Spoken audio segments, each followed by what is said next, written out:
you for the nice introduction. My name is, as mentioned, Benedikt Heidrich, and it's a pleasure that I can present to you today how you can benchmark time series foundation model with an sktime. So who of you is familiar with sktime? A few one, or more than a few one, but let's repeat what sktime is. So sktime is an open source toolbox for time series machine learning. It offers unified Python interfaces for different estimators for different tasks, like in scikit-learn. So for each task type, such as classification, forecasting, we have a unified interface. All of these estimators are composable and modular. You can build up pipelines using transformations like deserialization and then forecasting algorithms. You can do composition. This means building ensemble models out from arbitrary other estimators or using scikit-learn regressors within sktime, which is called reduction. It's permissive licensed, easily extensible by third-party libraries, also in closed environments. So if you have a commercial product, you can also use sktime. And we have an open library policy. So if you have something nice you would like to contribute, we will merge it as well, if it's well documented and credit given. But sktime is more than that. sktime is also a community and a mentoring upskilling platform. We have mentoring programs, organized work streams, such as benchmarking, and regular meetups with research talks, dev discussion, collaboration sessions, and so on. And finally, we are also openly governed. In contrast to many other open source packages, we have elective roles as core developers, council members, and these are merit-based and not because you are in a group. So if you're interested in contributing also in a governance structure, then you are invited to do so. And all of this governance is very transparent. But enough of advertising. Now let's dive into foundation models within sktime. So foundation models also now entered the, I think 1 or 2 years ago, the space of time series forecasting. Without foundation models, you have to fit one model per time series batch. So if you have a set of training time series and an untrained model, you train this model on these training time series, and then you can forecast these time series. If you have another batch, you need an additional untrained model, train it again, and so on and so on. In contrast, with the foundation model, the promise is you have one fitted model for all time series. So this is the foundation model that's already pre-trained. You can fetch the weights from Hugging Face, and then you need to provide a context time series, and then you can predict this context time series, or forecast this context time series, and you can just add a new time series but use always the same model. In sktime, we have a multiple time series foundation model that are supported. For example, we have Morai, Tiny Times Mixer, Kronos, Kronos Bolt, Times FM, Time MOE, and this list is growing. So we have also several open pull requests. I added like Llama and Moment FM here.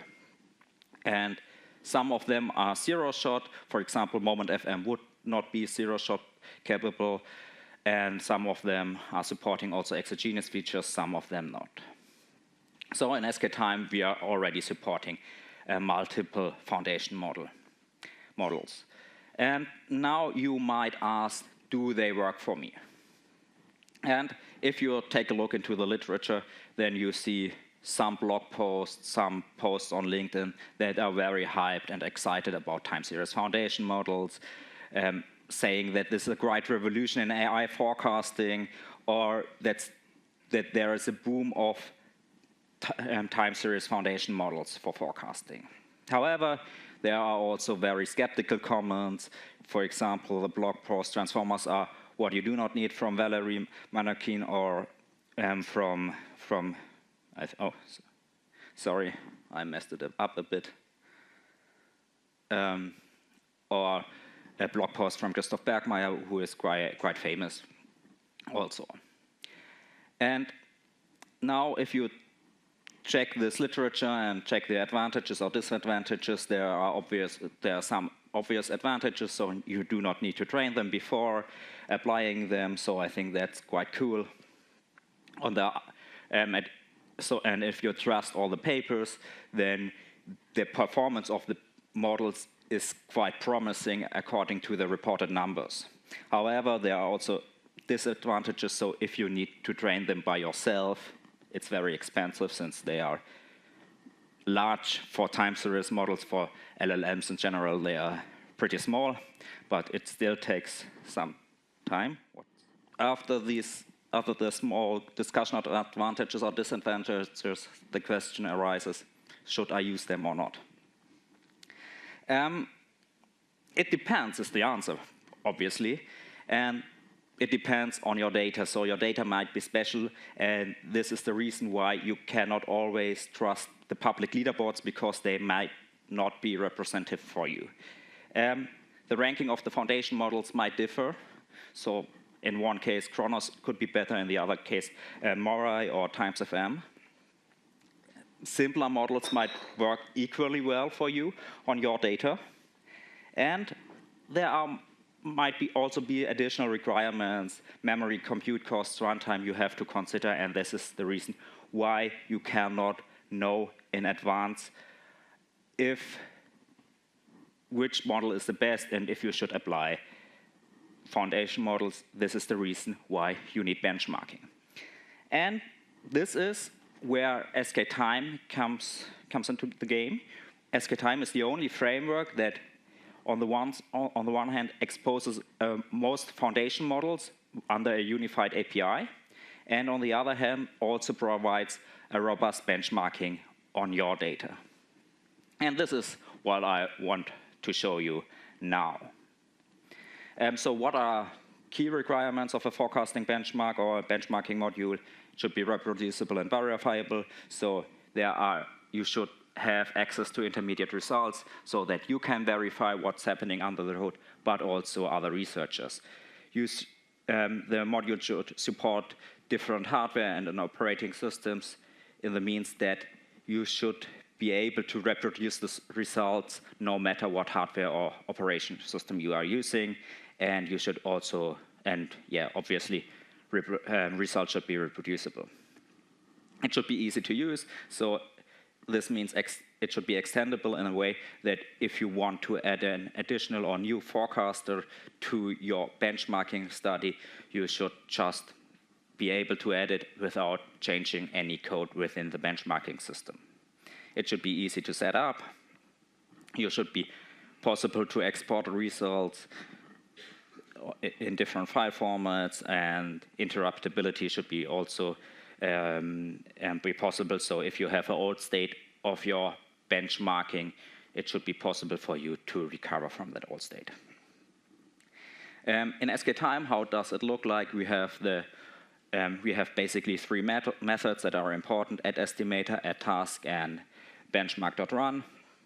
With add estimator, you can add different forecasting algorithms as Kronos forecaster or any other sktime compatible forecaster.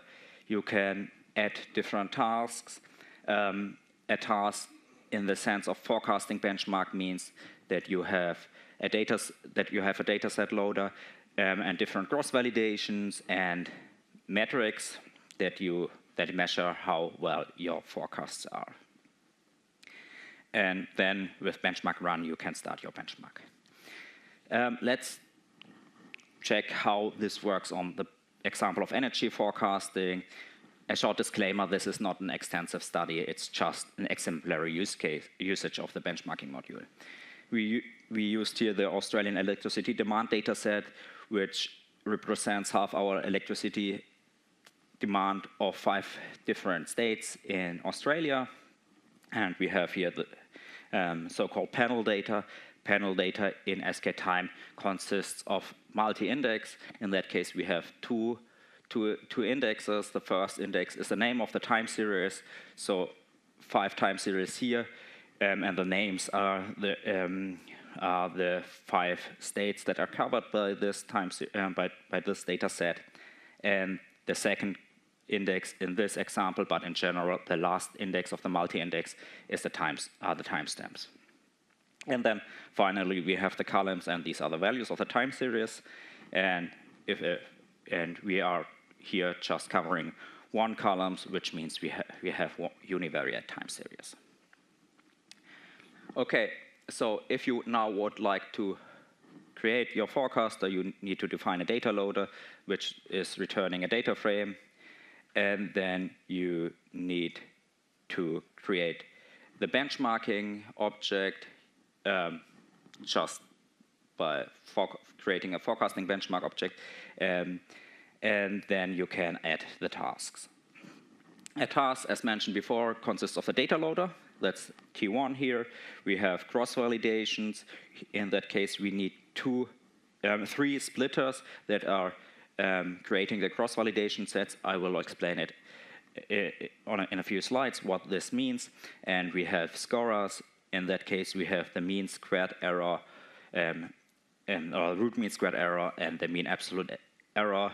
Here we set by index equals true. This means we are investigating how the error depends on the forecasting horizon. And then you add as many estimators as you like. And finally, you can perform benchmark run. In that case, the results will be stored in an energy benchmarking JSON. From what you also can recover, if you have already this energy benchmark JSON file existing, it would the benchmarking module would try to recover from that state. So the cross-validation is crucial in all benchmarking or evaluation, and for time series it's a bit difficult, or more difficult, I think, than for normal data.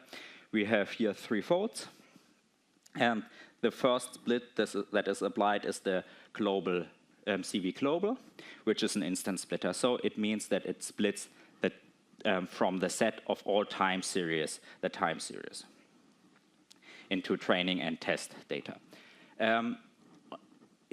So for each fold, the training set differs, and the time series that is used for testing is also not part of the training time series. This is done by the instance splitter. Then the second one is the global temporal splitter. The global temporal splitter is often forgotten in time series benchmarking.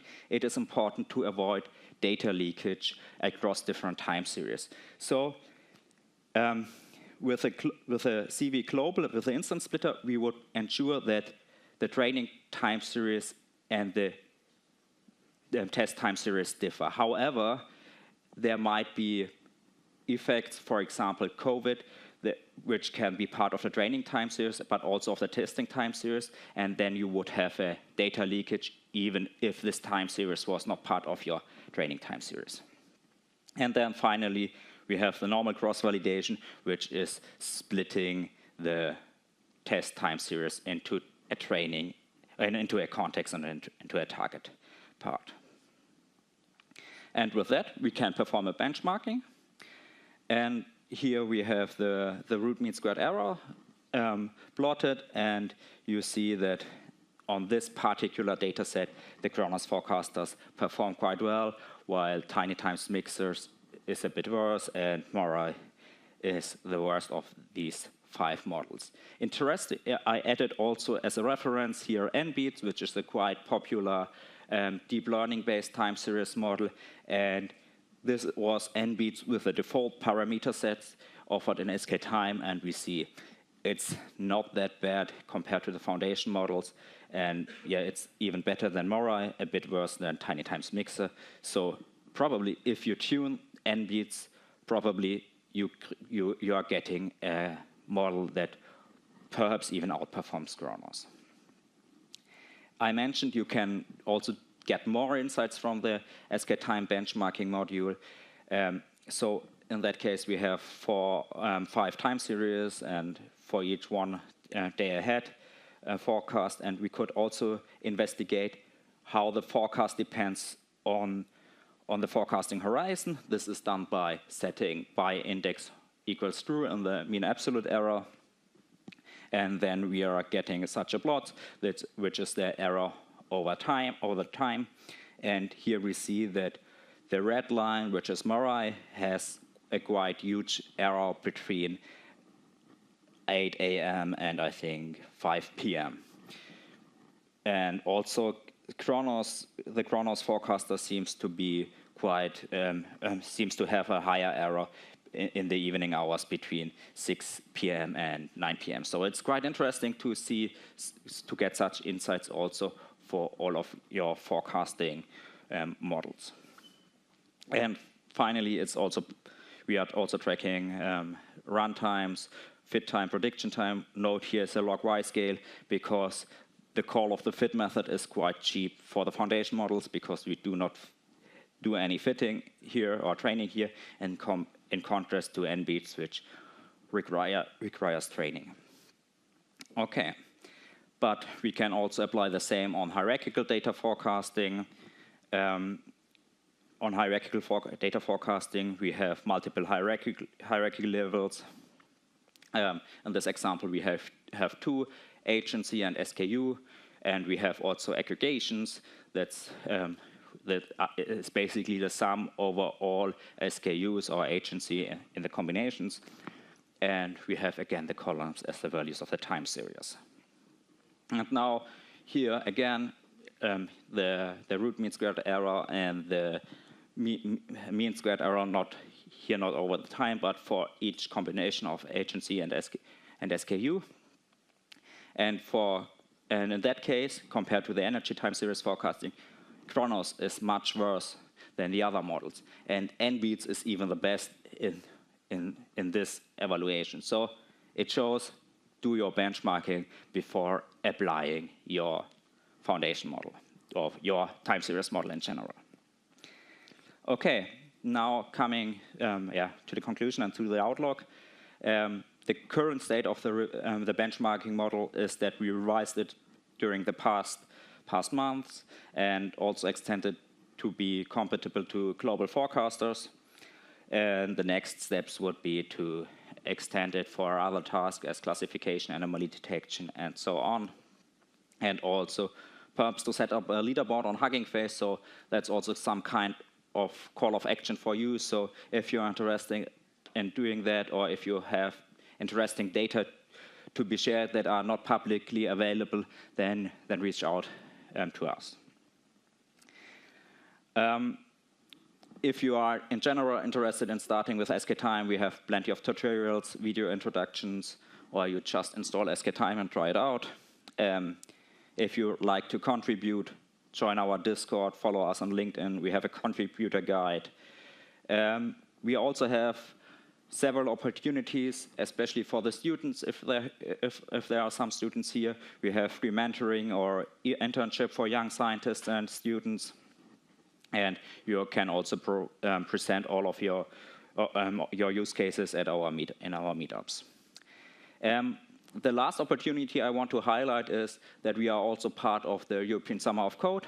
So the European Summer of Code is comparable to the Google Summer of Code. We have stipends for contributors that are new to open source. And if you are interested in this, then you can apply. Also, companies can apply to offer their projects or other open source projects. And currently, I think we have these 6 projects. And if you would appear here, it would be cool if you apply with your open source package. Okay, then I would thank you for your attention, but also all of the sktime contributors, because I just presenting some work of mine, but the major of the work is done by other contributors. So also thank you to all of these contributors.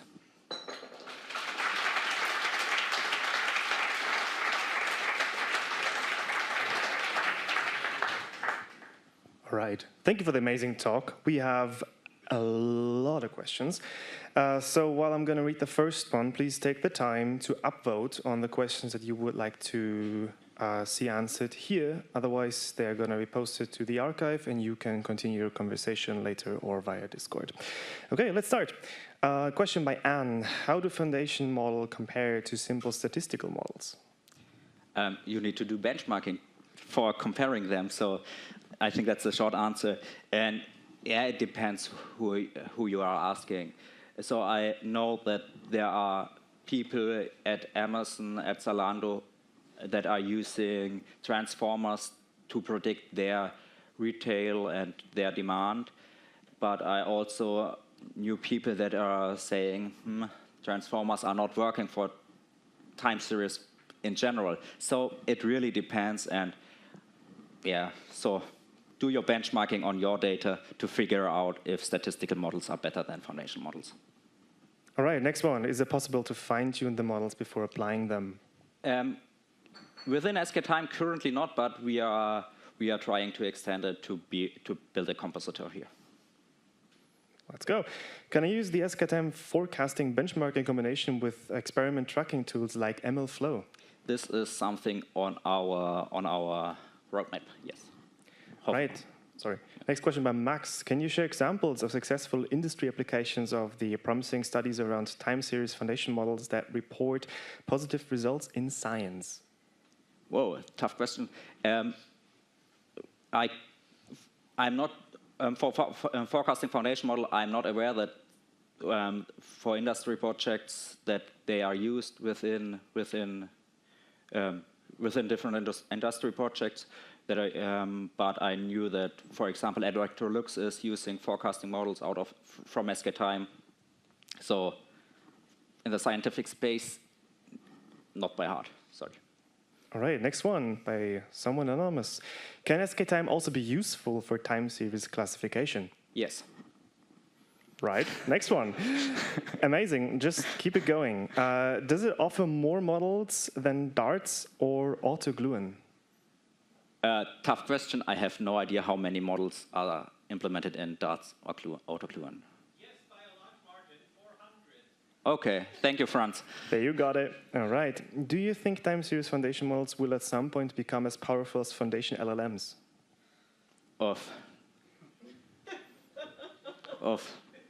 I would prefer to not answer this question right now. All right. Did you identify any trends, which kinds of data were better suited for foundation models and which performed better on a task-specific model? No. Here we go. Do the foundation models offered by sktime differ in input-output requirements, such as horizon lengths, in parentheses, long, short horizons? Okay, so we are supporting the foundation models as they are trained. So most of the foundation model has a limit in the context length and the forecasting horizon. However, if you are specifying input that is larger, or a forecasting horizon that's larger than the maximum prediction length of the models, then in sktime we try to retrain the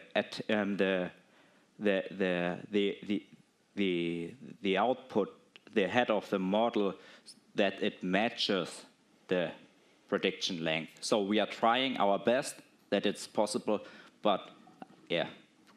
But then it's some kind of retraining necessary, yes. All right, then we have something. Is the time series FM in general then a black box? I think it's, can you look inside? Anyhow, follow-up question, can we understand reasons why the forecasts look like they are? Like they do, essentially. They are deep learning models, so no. All right. Question by Tom. Can I use this benchmarking module also for hyperparameter optimization? In sktime, we have a distinguished package or distinguished module for hyperparameter optimization, grid search, and I think we are also collaborating with Hyperactive that are providing also, which is a toolbox for optimization. So. All right. Next one. Do I need to specify the benchmarking dataset on my own, or is there a default dataset being used when not specified? You can use all the data loaders that are implemented in sktime for trying out the benchmarking module. So, yeah. All right. Can I define my own error over the target? yes, you can define your own error metrics by inheriting from the base metric implemented in sktime, but probably you just need to implement the evaluate method, I think. An object with evaluate method should be enough. All right. Which data or datasets are suited well for the analysis with TimeFM? In other words, on which data does it work best? Which, I think that's something you have to look up in the paper and take a look into the reported numbers. So in general, you should benchmark on the data that are suitable for your use case and not looking on which data a certain model performs best. So, all right, last question, rapid fire. What is the main advantage of sktime compared to sklearn? sktime is about time series, and sklearn is about machine learning, tabular data. Yeah. Yes, all right. How can you be sure that the shown data set is not in the training set of the foundation models? That's not possible because to a certain amount we have to trust the providers of the foundation model that some time series are not included, but I hope that if you're having an internal use case on your own data, that this data is not part of the data set of the provider, so yeah. Yeah, okay, let's just hope that. With that, we're out of time. Thanks to our speaker again for this amazing talk.